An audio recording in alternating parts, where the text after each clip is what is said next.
بسم اللہ الرحمن الرحیم. ڈیئر اسٹوڈینٹس، آج جو ہم سبجیکٹ دیکھ رہے ہیں وہ قانون شہادت 1984 اور لیگل ایتھکس 1984 ہے. یہ بڑا اہم سبجیکٹ ہے، ٹیکنیکل سبجیکٹ ہے.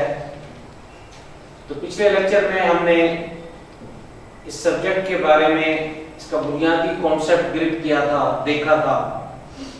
آج کے جو ٹاپک ہیں وہ انتہائی امپورٹنٹ ہیں، ایگزامینیشن پوائنٹ آف ویو سے بھی بہت امپورٹنٹ ہیں اور پریکٹس کے پوائنٹ آف ویو سے بھی بہت امپورٹنٹ ہیں. تو سب سے پہلے جو ہم کوشچن دیکھتے ہیں، cross examining is the best instrument to know what is truth. Give your comments. Cross examine. Cross examine جو ہے وہ انتہائی ضروری ٹاپک ہے.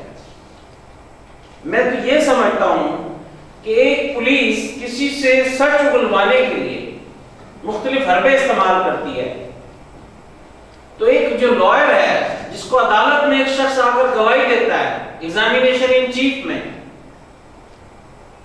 تو اس کو کراس ایگزامن کر کے جھوٹ کو واضح کرنا اور سچائی کو سامنے لانا، یہ ایک ایسا ذریعہ ہے جس کے ذریعے آپ جھوٹ کو کاؤنٹر کر سکتے ہیں. میں کہتا ہوں یہ ٹرائل کی سب سے امپورٹنٹ چیز ہے کہ جس میں کراس ایگزامن کے ذریعے، کرمنل کیسز میں تو خاص طور پر، کہ کراس ایگزامن کے ذریعے آپ سچ کو باہر لا سکتے ہیں، سچ کو واضح کر سکتے ہیں. تو اس میں ہم دیکھتے ہیں کہ گواہ کی گواہی کو جانچنے اور سچ تلاش کرنے کے لیے سوائے جرح کی کوئی دوسرا طریقہ موجود نہیں ہے. جرح ایک فن ہے. اس فن میں جس وکیل کو مہارت ہوتی ہے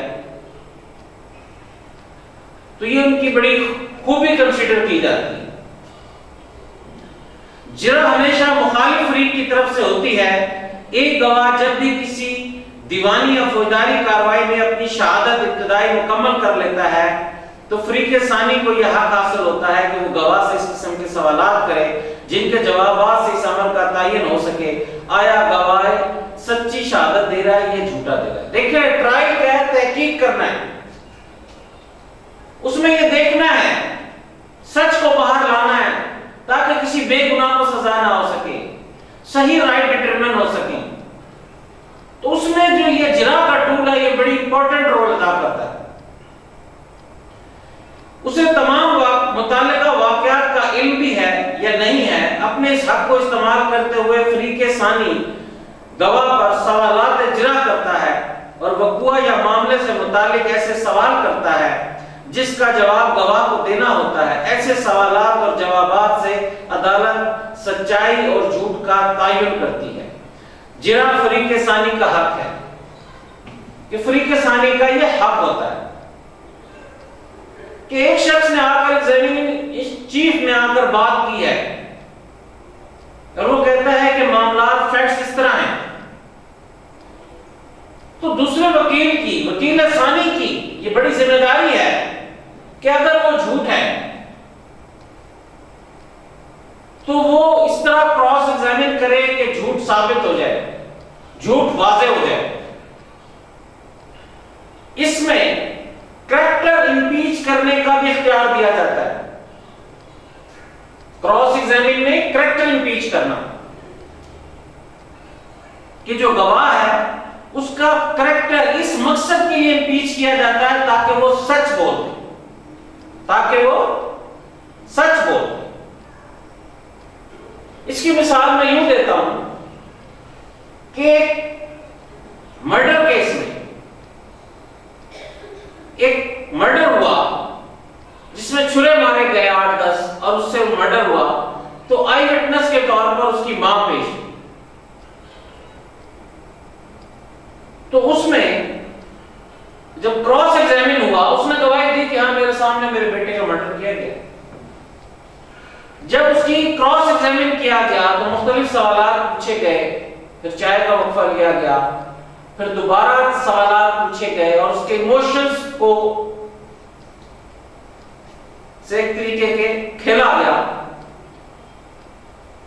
کہ اس سے سوال ہوا کہ دیکھیں آپ کا بچے کی ڈیتھ ہوئی، اس کو اتنے چھرے لگے، ہمیں بھی دکھ ہے، ہمیں بھی بڑا افسوس ہے اس پر کہ آپ کے بچے کو اس طرح مرڈر کیا گیا، قتل کیا گیا۔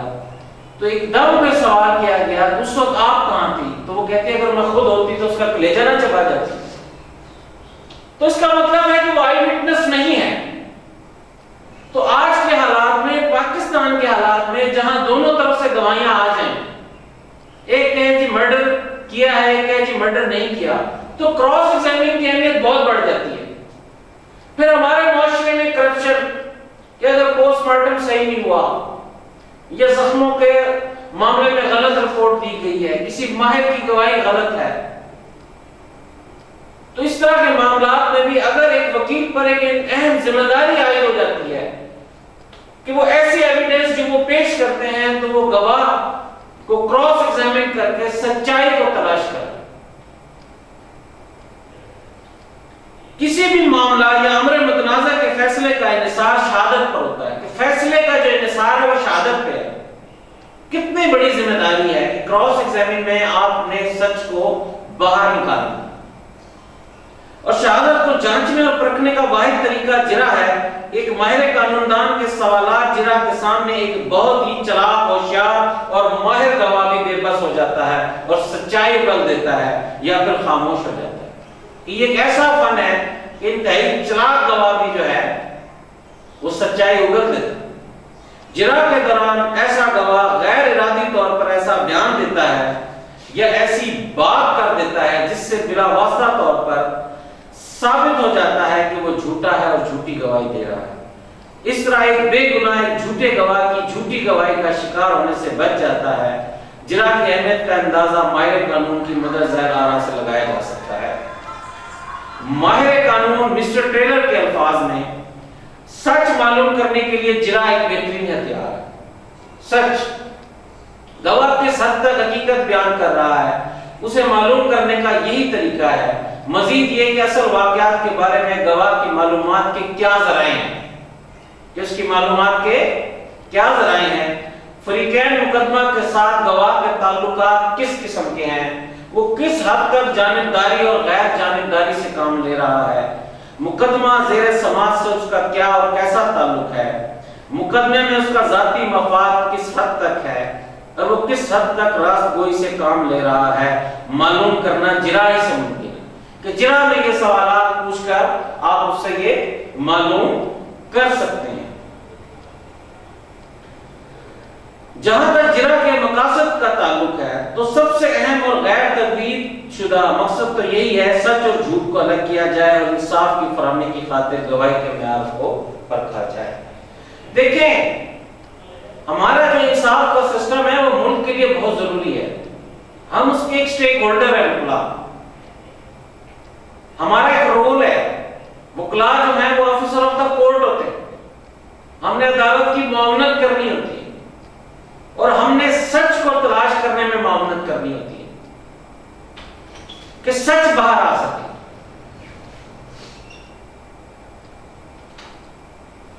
انصاف کی خاطر گواہی کے معیار کو پرکھا جائے، اس کی قدر و قیمت معلوم کی جائے اور ایسے حقائق معلوم کی جائیں جو گواہ کو ابتدائی بیان میں بیان کرنا تھے لیکن اس نے بیان نہیں کیے۔ پھر یہ کہ آیا گواہ کسی خاص مقصد کی خاطر جھوٹی گواہی تو نہیں دے رہا، کیا اسے تمام حقائق اور واقعات کا صحیح علم ہے یا نہیں، وہ ذاتی علم سے کوئی بات کر رہا ہے یا پھر سنی سنائی باتوں کی بات کر رہا ہے۔ قانون میں جو ڈائریکٹ ایویڈنس ہے اس کی اہمیت ہے کہ میں نے فلاں سے سنی تھی اور پھر بتا رہا ہے، تو اس کی وہ سنی سنائی ایویڈنس کی اہمیت زیادہ نہیں ہوتی، یا پھر کسی لالچ میں آ کر تو گواہی نہیں دے رہا ہے تو اس کا کوئی لالچ وابستہ ہو۔ تو جرا کے مقاصد کے حوالے سے انہی امور کی وضاحت کرتے ہوئے ماہر قانون اقبال ایم.اے اپنی کتاب قانون شہادت کے صفحے پر لکھتے ہیں The object of the cross examination is therefore to impeach the credibility of witness. کہ witness کی جو credibility ہے اس کو impeach کیا جاتا ہے. To impeach the accuracy and general value of evidence given by him in chief. Examination in chief میں جو اس نے گواہی دی ہے اس کو impeach کیا جاتا ہے. To elicit facts which the witness has not disposed but which the cross examiner thinks he is liable to depose. کہ وہ جو اس نے معاملات زیادہ واضح نہیں کیا ان کو زیادہ واضح کرایا جائے. جرا کی اہمیت اور افادیت کی وضاحت کے لیے اعلیٰ عدالتوں کے فیصلہ جات مدرج ذیل اقتصابات قابل غور ہیں.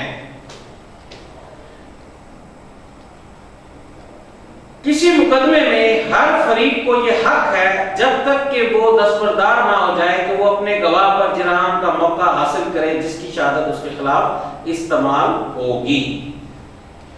پہلے ذکر ہوا ہے کہ گواہ پر جرا کرنا مخالف کا حق ہے کیونکہ اس کی شہادت اس کے فریق کے خلاف استعمال ہوتی ہے، لہذا جرا کے حق سے کسی طور پر انکار نہیں کیا جا سکتا. اس امر کو غیر قانونی اور خلاف انصاف ٹھہرایا گیا ہے کہ کوئی گواہ پر جرا کرنے کی اجازت دینے سے عدالت انکار کرے. البتہ مخالف فریق از خود یہ حق استعمال نہ کرنا چاہے تو الگ بات ہے. ایسی صورت میں عدالت شہادت کو درست تسلیم کرتی ہے. جرا کا حق ایک بار چھوڑ دیا جائے تو دوبارہ حاصل نہیں کیا جا سکتا.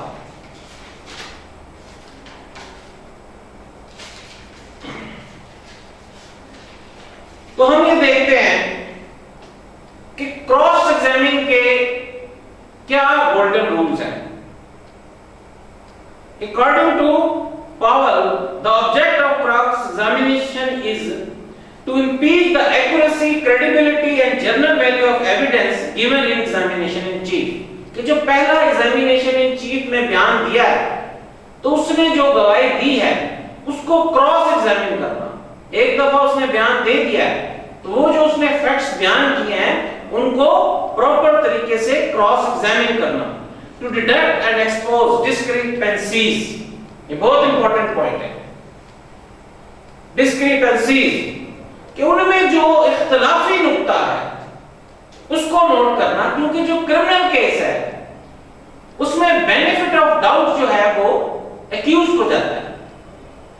تو جو کرمنل کیس ہے اس میں سب سے ضروری پوائنٹ یہ ہوتا ہے، دیکھنا یہ ہوتا ہے کہ کیسے ڈاؤٹ کریٹ کیا جائے. تو یہ سب سے ضروری پوائنٹ ہے.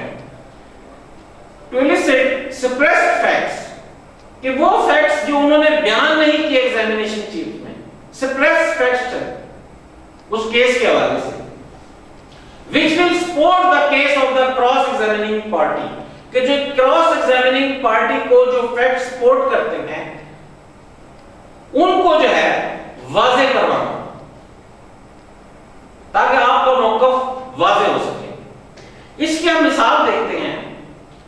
ایک گواہ جسے وقوع کا چشمدید گواہ ظاہر کیا گیا ہو وہ یہ شہادت دے کہ اس نے وقوع اپنی آنکھوں سے دیکھا ہے، یا وہ یہ کہتا ہے کہ فلاں نے میرے سامنے فلاں کے سر پر کلاڑی ماری، تو دوران جرا مخالف فریق سچ تلاش کرنے اور اس کی شہادت کو جھٹلانے کے لیے اس سے مندرجہ ذیل قسم کے سوالات جرا کر سکتا ہے. کراس ایگزامن میں کلاڑی کا دستہ کس چیز کا بنا ہوا تھا؟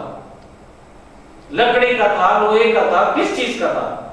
کلاڑی نئی تھی یا پرانی تھی؟ ملزم کتنی دور سے مظلوم پر کلاڑی کا وار کیا کہ کتنی دور سے اس نے کیا؟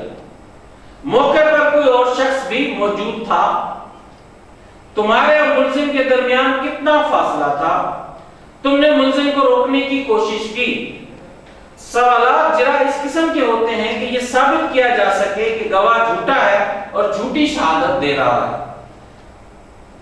یہ ہے کہ اس نے وقوع اپنی آنکھوں سے نہیں دیکھا. بیسیکلی یہ ثابت کرنا ہوتا ہے کہ یہ آئی وٹنس نہیں. اس قسم کے سوالات کے اگر گواہ واضح جوابات نہیں دیتا تو اس کی شہادت مشکوک ہے اور شک کا فائدہ ملزم کو جائے گا. دراصل اس قسم کے سوالات جرا دیگر گواہان سے کرنے سے تضاد کا امکان ہوتا ہے. مثلا ایک گواہ کہے کہ کلاڑی کا دستہ لوہے کا تھا اور دوسرا گواہ کہے کہ دستہ لکڑی کا تھا تو تضاد میں شک کا فائدہ ملزم کو ملے گا. تو شک کا فائدہ تو کراس ایگزامن سے ہم نے سچ تلاش کرنا ہوتا ہے. کہ ہم ان سے کوشچن کرتے ہیں مختلف گواہوں سے، اور ان گواہوں کے جو جوابات ہوتے ہیں ان کو آپس میں جب ان میں تضاد ہوتا ہے تو اس سے یہ ثابت ہوتا ہے کہ یہ جھوٹ ہے، یہ سچ کے قریب نہیں ہے۔ تو کراس ایگزامنگ ہی وہ ٹول ہے جس کے ذریعے ہم ایک گواہ نے جو بیان ایگزامینیشن ان چیف میں دیا ہے ہم اس کو غلط ثابت کر سکتے ہیں، اسے جھوٹا ثابت کر سکتے ہیں، کیس کا رخ موڑ سکتے ہیں۔ تو میں یہ کہتا ہوں کہ پولیس کے پاس بہت زیادہ اختیارات ہوتے ہیں اور وکلاء کے پاس یہ جرح کا اختیار ہوتا ہے جس سے سچ اور جھوٹ وہ عدالت میں سب کے سامنے نکلوا لیتے ہیں۔ تو اس سے یہ میں کہتا ہوں کہ اتنے تشدد کی ضرورت نہیں ہوتی۔ اگر کراس ایگزامن پراپر طریقے سے کیا جائے، فیکٹس کو سمجھا جائے، تو انویسٹیگیشن کی جائے، تو معاملات جو ہیں وہ بغیر تشدد کے بھی آسانی سے حل کیے جا سکتے ہیں۔ اب ہم اپنا کوسچن نمبر 2 دیکھیں گے، جس میں ہم دیکھیں گے write detailed note on the following: examination in chief, re-examination اور leading question۔ Examination in chief, کسی بھی عدالت کے سامنے کسی امر متنازع کے تسویہ کی خاطر بوقت شہادت گواہ سے چند سوالات کیے جاتے ہیں۔ ایسے سوالات عدالت یا وکلاء کی طرف سے ہوتے ہیں۔ انہی سوالات کے جواب میں گواہ اپنا بیان ریکارڈ کراتا ہے۔ اس قسم کے سوالات ہوتے ہیں۔ Examination in chief, examination in chief کیا ہوتا ہے؟ وہ سوال گواہ کا پیش کرنے والا گواہ مذکورہ سے کرے گا، وہ سوال اصلی یا ابتدائی کہلائے گا۔ وہ سوال جو مخالف فریق گواہ سے کرے گا وہ سوال جرح کہلائے گا، اور وہ سوال گواہ کا پیش کرنے والا جرح کے بعد گواہ سے کرے گا وہ سوال مقرر، کراس، اس کو ایگزامینیشن کہیں گے، تو وہ سوال مقرر کہلائے گا۔ اب ہم دیکھتے ہیں سوال ابتدائی یا اصلی، ایگزامینیشن ان چیف۔ عام اصول کے تحت جب کوئی گواہ بغرض شہادت عدالت میں آتا ہے تو کھلی عدالت میں وہ سب سے پہلے حلف لیتا ہے۔ کھلی عدالت میں سب سے پہلے وہ حلف لیتا ہے کہ میں خدا کو حاضر ناظر جان کر کہتا ہوں کہ جو کہوں گا سچ کہوں گا۔ باقاعدہ حلف اٹھانے کے بعد شہادت کے بیان کا آغاز ہوتا ہے۔ جس فریق نے ایسے گواہ کو بغرض شہادت پیش کیا ہوتا ہے وہ اپنی موقف کی تائید کرانے کے لیے اس سے سوالات کرتا ہے۔ ایسے سوالات کو سوالات ابتدائی یا اصلی کہتے ہیں۔ جو مدعی کا وکیل ہوتا ہے جس نے وہ گواہ پیش کیا ہوتا ہے، یہ بھی فن ہے، جہاں کراس ایگزامن کرنا بھی ایک فن ہے، وہاں ایگزامینیشن ان چیف کرنا بھی فن ہے کہ آپ نے اس گواہ سے جو کچھ آپ ثابت کرنا چاہتے ہیں ابتدائی سوالات کر کے وہ اس سے کہلوانا ہوتا ہے، لیکن لیڈنگ کوسچن نہیں کرنا ہوتا۔ مقصد یہ ہوتا ہے کہ بذریعہ سوال و جواب دعویٰ یا مقدمے کے واقعات کو واضح طور پہ عدالت میں لایا جائے۔ اس کا مقصد یہ ہے کہ جو واضح طور پر عدالت کے سامنے فیکٹس لائے جائیں۔ ایسے سوالات کے جواب میں گواہ وہی جواب دیتا ہے جو حالات و واقعات سے مطابقت رکھتے ہیں، جو گواہ کے ذاتی علم میں ہوں۔ گواہ کو سنی سنائی بات نہیں کرنی چاہیے کیونکہ ایسی بات غیر اہم ہوتی ہے۔ سوالات ابتدائی اس قسم کے ہو سکتے ہیں۔ آپ فریقین کو جانتے ہیں، فریقین میں کیا رشتہ داری ہے، وقوع کیسے ہوا، آپ نے کیا دیکھا، مدعی اور مدعا علیہ داد رسی کا حقدار ہے، دیگر گواہان کون تھے، وغیرہ۔ سوالات ابتدائی یا اصلی کے دوران گواہ پر جرح نہیں کی جاتی، البتہ مخالف فریق یہ اعتراض کر سکتا ہے کہ ایسے سوالات واقعات مقدمے سے برعکس اور مفروضات سے ہٹ کر ہیں۔ عدالت اس قسم کے غیر متعلقہ سوال رد کر سکتی ہے کہ جو اس میں فیکٹ اینڈ ایشو ہوتا ہے اس سے ریلیٹڈ عموماً جو ہے سوالات کیے جاتے ہیں۔ سوالات ابتدائی جو ہیں وہ جو وکیل ثابت کرنا چاہتا ہے معاملہ سامنے لے کر آتا ہے۔ اس کے بعد جو ہم نے پڑھا ہے کراس ایگزامن ہوتا ہے کہ اس وقت اس گواہ پر جرا کی جاتی ہے کہ آیا یہ جو کچھ کہہ رہا ہے یہ سچ بھی ہے کہ جھوٹ ہے۔ جرا کیے بغیر جو ہے یہ واضح نہیں ہوتا کہ یہ بیان سچ ہے کہ جھوٹ ہے۔ اس کے بعد ہم دیکھتے ہیں کراس ایگزامن، میں نے آپ کو پہلے پڑھایا ہے تاکہ آپ کو سمجھ آئے اس کی اہمیت کیا ہے۔ اس کے بعد ہم دیکھتے ہیں سوالات مقرر، ری ایگزامینیشن۔ سوالات جرا مکمل ہونے کے بعد اگر ضروری ہو تو وہ فریق جس نے گواہ کو اپنے حق میں گواہی کے لیے عدالت میں پیش ہو مزید سوالات کر سکتا ہے۔ سوالات مقرر کا مقصد یہ ہوتا ہے کہ گواہ اپنے بیانات کی وضاحت کر سکے یا کوئی تضاد پیدا ہوا ہو تو اس کی وضاحت کر سکے۔ سوالات مقرر کا مقصد بھی ہوتا ہے کہ گواہ کے ابتدائی بیان اور بیان جرا میں مطابقت پیدا کی جائے، کہ جب کراس ایگزامن ہوتا ہے تو وہ کوئی ایسے کوشچن کر کے ان کے درمیان تضاد پیدا ہو جاتا ہے اس کے بیان میں اور پیسے، تو اس معاملے میں دیکھیں قانون نے یہ حق دیا ہے، یہ وہ طریقہ ہے جس سے آپ سچائی کی طرف پہنچتے ہیں، حقیقت کی طرف پہنچتے ہیں ٹرائل میں، کہ وہ موقع دیتے ہیں کہ وہ اور چیزیں الیبوریٹ کرا سکے سوال مقرر میں جس سے وہ ڈاؤٹ دور ہوں تاکہ عدالت تک سچ پہنچ سکے۔ دیکھیں عدالت نے دونوں فریقوں کو اختیار دینا ہے کہ وہ معاملات کو اچھے طریقے سے ثابت کر سکیں، سچ باہر آ سکے اور انصاف ہو سکے۔ اور انصاف کا مقصد کیا ہے کہ چیزوں کا اپنی جگہ پر ہونا۔ اگر یہ سارے پروسیس کے بعد انصاف نہیں ہوتا، چیزیں اپنی جگہ پر نہیں جاتی، تو پھر یہ ناانصافی ہے۔ یہ جو اتنا بڑا سٹرکچر کھڑا کیا گیا ہے تو اس پر لوگوں کا اعتماد کم ہوگا۔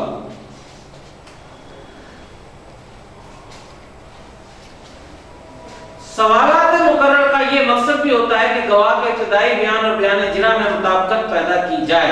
سوال مقرر میں ہدایتی، رہنما، اشارہ ہمیز قسم کے سوالات پوچھنے کی ممانعت ہوتی ہے، کہ لیڈنگ کوسچن جو ہے ان کو پوچھنے کی ممانعت ہوتی ہے۔ البتہ اگر اس سوالات مقرر سے کوئی نئی بات سامنے آئے تو مخالف فریق کو عدالت کی اجازت سے دوبارہ جرا کی اجازت ہوتی ہے، کہ اگر اس گواہ نے کوئی ایسی باتیں کی ہیں جو ان کے خلاف جاتی ہیں تو وہ جو ایگزامینیشن چیف والی جو پارٹی ہے وہ دوبارہ اس پر جرا کر سکتی ہے اور سچ کو باہر نکال سکتی ہے۔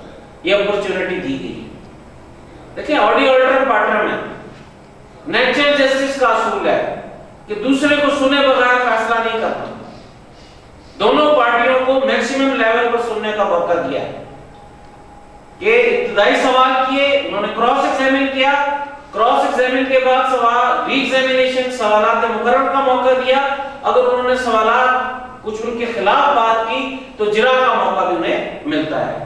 اب ہم دیکھتے ہیں کہ لیڈنگ کوسچن، کہ لیڈنگ کوسچن کیا ہوتے ہیں۔ لیڈنگ کوسچن ایسے کوسچن ہوتے ہیں کہ جو اس طرح کے کوسچن کے عموماً ہاں یا نہ میں اس کا جواب ہوتا ہے، اس طرح کے کوسچن کیے جاتے ہیں جس سے اگلا جو ہے اس کو جواب بتایا جاتا ہے اس کوسچن میں۔ اشارہ میں سوالات سے مراد اس قسم کے سوالات ہیں جو جواب دینے میں گواہ کی رہنمائی کریں یا گواہ یہ سمجھ جائے کہ سوال کرنے والا اس سے فلاں جواب چاہتا ہے۔ دراصل جب گواہ سے کوئی مطلوبہ یا حسب منشا جواب چاہیے ہوتا ہے تو اس سے اس قسم کا سوال کیا جاتا ہے جو اس کی مطلوبہ جواب کی طرف رہنمائی کرے اور حسب منشا جواب دے۔ ایسے سوالات سے گواہ کو یہ اشارہ مل جاتا ہے کہ اسے کیا جواب دینا ہے۔ مدرجہ ذیل سوالات اس قسم رہنما ہیں۔ تم نے الف کو بے پر حملہ آور دیکھا تھا؟ تم الف کو اچھی طرح سے جانتے ہو؟ ملتان میں تم 24 گھنٹہ گھر میں رہتے ہو؟ لیڈنگ اشارہ دینے سے، کہ اس میں اشارہ دے رہے۔ ایسے سوال جن سے یہ واضح ہو کہ اس کا پوچھنے والا کس طرح کا جواب چاہتا ہے یا اس کی امید رکھتا ہے، اشارہ میں سوال کہلاتا ہے۔ عدالت ان معاملات میں اشارہ میں سوال پوچھنے کی اجازت دے گی جو تمہیدی یا غیر متنازع، جو تنہیدی یا غیر متنازع ہو اس معاملے میں آپ لیڈنگ کوسچن کر سکتے ہیں عدالت کی اجازت سے۔ یہ فیصلہ عدالت کی ثوابدید پر ہے کہ اشارہ میں سوال پوچھنے کی اجازت دی جائے یا نہ۔ اشارہ میں سوالات دوران اجرا آزادانہ طور پر پوچھے جا سکتے ہیں۔ اجرا میں ضرورت بھی نہیں ہوتی اتنے اشارہ میں سوال پوچھنے کی۔ اشارہ میں سوال تو ایگزامینیشن ان چیف میں لوگ پوچھتے ہیں تاکہ کوئی طریقے سے ہم بینیفٹ لے لیں، لیکن اس قسم کی پریکٹسز کرنی نہیں چاہیے۔ جو قانون نے جہاں پابندی لگائی ہے جس چیز کی وہ کام نہیں کرنا چاہیے۔ ہدایتی سوال ایسے سوال کو کہا جاتا ہے جس میں سوال کرنے والے کا مطلوبہ جواب موجود ہوتا ہے۔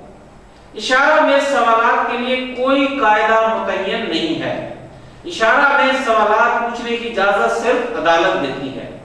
گواہ کی یادداشت تازہ کرنے کے لیے بھی اشارہ میں سوالات پوچھے جا سکتے ہیں کہ گواہ کی جو یادداشت ہے اگر گواہ ہو کر ہے تو اس کے لیے اشارہ میں سوالات لیڈنگ کوسچن پوچھے جا سکتے ہیں۔ بہت پرانی بات ہے، گواہ کو یاد نہیں آ رہی تو وہ اس میں جو ہے اس حوالے سے پوچھے جا سکتے ہیں۔ ہدایتی سوالات میں گواہ کی سچائی کو پرکھا جاتا ہے۔ منحرف گواہ یا ایسا شخص جو گواہی کو جان بوجھ کر چھپا رہا ہو اس سے بھی ہدایتی سوالات کیے جا سکتے ہیں۔ جو منحرف گواہ ہے اس سے آپ لیڈنگ کوسچن پوچھ سکتے ہیں۔ ایسا گواہ جو جاہل ہو یا بچہ یا کسی بات کو نہ سمجھ سکتا ہو اس سے ہدایتی سوالات پوچھے جا سکتے ہیں۔ جاہل ہے، بچہ ہے تو اس سے آپ کوسچن پوچھ سکتے ہیں لیڈنگ، تاکہ اس سے کچھ بات واضح ہو سکے۔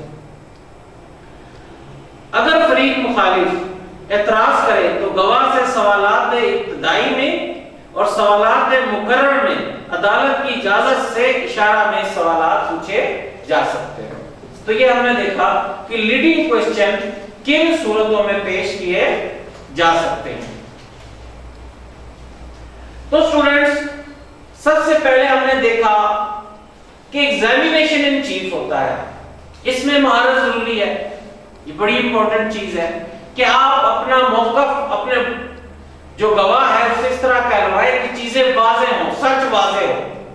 پھر کراس ایگزامن بڑا امپورٹنٹ چیز ہے، امپورٹنٹ ٹول ہے، اس کے ذریعے آپ جھوٹے گواہ کو جھوٹا ثابت کر سکیں، سچ کو باہر لا سکیں۔ اس کے بعد سوالات مقرر ہیں کہ اگر کراس ایگزامن کے ذریعے کوئی ڈاؤٹ کریٹ کیا گیا تو کوئی ایسی بات کی گئی ہے تو آپ سوالات مقرر کر کے ان ڈاؤٹس کو ٹھیک کر سکیں۔ اگر گواہ منحرف ہو گیا ہے تو آپ کراس ایگزامن کا آپشن آپ بھی یوز کر سکتے ہیں۔ اور آخر میں ہم نے لیڈنگ کوسچن کیا ہے کہ لیڈنگ کوسچن کن صورتوں میں کیے جا سکتے ہیں۔ زیادہ اس کی اجازت جو ہے وہ کراس ایگزامن میں دی جاتی ہے۔ اب ہم اپنے نیکسٹ کوسچن کی طرف چلتے ہیں۔ What do you understand by the term estoppel? Discuss upon its kinds with detail. امر مانے تقریر مخالف کی اصطلاح سے آپ کیا جانتے ہیں، اس کی اقسام پر تفصیل سے بحث کریں۔ estoppel ڈاکٹرائن، یہ بھی کہ ایک شخص ایک جگہ ایک موقف اختیار کر رہا ہے اور دوسری جگہ اس سے متضاد موقف اختیار کر رہا ہے تو اس سے اسے روکا جائے تاکہ سچ کی فتح ہو۔ کہ ایک وقت میں وہ کہہ رہا ہے کہ اس طرح ٹھیک ہے، ایک وقت میں اس طرح ٹھیک ہے، تو یہ تو پھر سچ نہ ہوا۔ جو ایک وقت میں اس نے جو موقف اڈاپٹ کر لیا ہے اس پر یہ تحفظ فراہم کیا گیا ہے۔ امر مانے تقریر مخالف کی تعریف اور وضاحت سیکشن 114 قانون شہادت 1984 میں ان الفاظ میں کی گئی ہے: جب کوئی شخص اپنے اظہار فعل یا ترک فعل سے عمدن کسی دوسرے شخص کو کسی بات کے سچ ہونے کا یقین دلائے یا یقین کرنے دے اور ایسا یقین ایسے شخص کا اس پر کاربند ہونے کا باعث ہو، اس شخص کو یا اس کے نمائندوں کو اس کی اجازت نہ ہوگی کہ وہ کسی نالش یا کارروائی میں جو مابین اس کے اور اس شخص کے اور اس کے نمائندے کے ہو اس بات کے صحیح ہونے سے انکار کرے۔ امر، اس لفظ میں بھی کانسیپٹ ہے امر کہ امر ہے مانے روکتا ہے، تقریر مخالف جو بات کہی ہے اس کے مخالف بات کہنے سے، جو ایک دفعہ ایک بات کہی ہے اس کے مخالف بات کہنے سے۔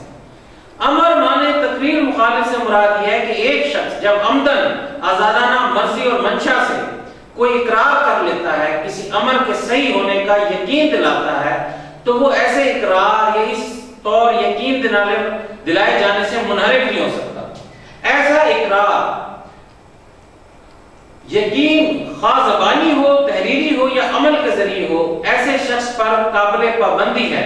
قانون ایسے شخص کو اس حد تک مجبور بنا دیتا ہے کہ قانون اس کو مجبور کر دیتا ہے کہ وہ ایسے اقرار کا پابند رہے اور اس طور پر پابندی سے وہ شدید نقصان سے ہی کیوں نہ دوچار ہو۔ تو یہ ہم نے اس کی ڈیفینیشن پڑھی۔ اس کی ہم آگے مثال بھی دیکھتے ہیں۔ الف بے سے ایک مکان 50,000 روپے میں خریدتا ہے لیکن رجسٹری 20,000 روپے میں کراتا ہے۔ جیم مکان پر حق شفا کا دعویٰ کرتا ہے تو جیم کے حق میں دعویٰ ڈگری ہونے کی صورت میں الف صرف 20,000 روپے کا حقدار ہوگا۔ سٹاپل ہو گیا وہ 20,000 جو اس میں لکھا ہے، تو وہ پھر 20,000۔ تو ہم نے یہ دیکھا کہ یہ ایگزامینیشن ان چیف کیا ہے، کراس ایگزامین کیا ہے، ری ایگزامینیشن کیا ہے۔ تو میں آپ کو ایگزامینیشن ان چیف کے جو رولز ہیں، golden rules regarding examination in chief بھی ڈسکس کر لیتے ہیں۔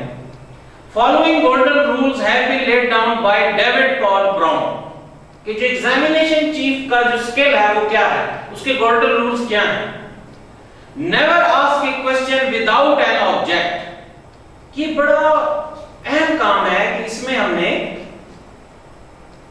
معاملات کو بڑا سوچ بوجھ کے ساتھ چلنا پڑتا ہے، یہی وکالت ہے، یہی فن ہے۔ Never ask a question without an object, کہ کسی آبجیکٹ کے بغیر کوسچن نہ کریں۔ آپ غیر ضروری لکھیں تو اس سے بھی پوائنٹس نکلتے ہیں، آپ غیر ضروری کوسچن کریں گے تو اس سے بھی، کیونکہ اس نے کراس ایگزامن میں جانا ہے تو آپ جب irrelevant کوسچن کریں گے تو اس میں سے زیادہ پوائنٹس نکلیں گے۔ Not without being able to connect that object with the case، کہ جو کیس سے ریلیٹڈ نہ ہو، اس قسم کے سوالات بھی آپ نے نہیں کرنے۔ Never call a witness whom your adversary will be compelled to call, this will afford you the privilege of cross examine۔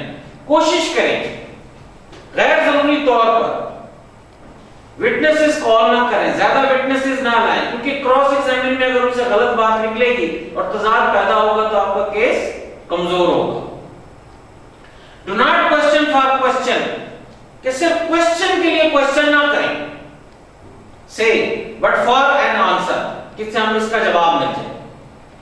یہ جو لمٹس بیان کی گئی ہیں یہ بڑی امپورٹنٹ لمٹس ہیں ایگزامینیشن ان چیف کی، یہ گولڈن رولز ہیں کہ آپ نے ٹو دا پوائنٹ ایفرٹ کرنی ہے اور اس طرح کرنی ہے کہ دوسرے فریق کو آپ کے ایگزامینیشن ان چیف سے یا زیادہ گواہ پیش کرنے سے وہ آپ کی کمزوریوں سے فائدہ نہ لے۔ غیر ضروری سوال کریں گے تو جتنے غیر ضروری سوال کریں گے وہ جو لکھے جائیں گے تو اس سے وہ فائدہ لے سکتے ہیں۔ تو ان گولڈن رولز کو فالو کرنا ہوتا ہے۔ اب ہم اپنے تیسرے کوسچن کی طرف چلتے ہیں۔ Estoppel, what do you understand by the term estoppel? Discuss upon its kinds and detail۔ امر مانے تقریر مخالف کی اصطلاح سے آپ کیا جانتے ہیں اور اس کی اقسام بیان کریں۔ امر مانے تقریر مخالف، اگر آپ اس میں دیکھیں تو اس لفظ میں بھی کانسیپٹ ہے کہ امر مانے روکتا ہے، تقریر مخالف ایک وقت میں جو آپ نے موقف اڈاپٹ کر لیا اس کو دوبارہ تبدیل کرنے سے یا وہ اسٹاپل ہو گیا، اب آپ دوسری جگہ وہ دوسرا موقف اختیار نہیں کر سکتے۔ امر مانے تقریر مخالف سے مراد یہ ہے کہ ایک شخص جب عمدن اپنی آزادانہ مرضی و منشا سے کوئی اقرار کر لیتا ہے یا کسی امر کے صحیح ہونے کا یقین دلاتا ہے تو وہ ایسے اقرار یا اس طور یقین دلائے جانے سے منحرف نہیں ہو سکتا۔ ایسا اقرار یا یقین خاص زبانی ہو، تحریری ہو یا عمل کے ذریعے ہو، ایسے شخص پر قابل پابندی ہے۔ قانون ایسے شخص کو اس حد تک مجبور بنا دیتا ہے کہ وہ ایسے اقرار کا پابند رہے اور اس طور پر پابندی سے وہ شدید نقصان سے کیوں نہ دوچار ہو۔ عدالت عالیہ لاہور PLD 1950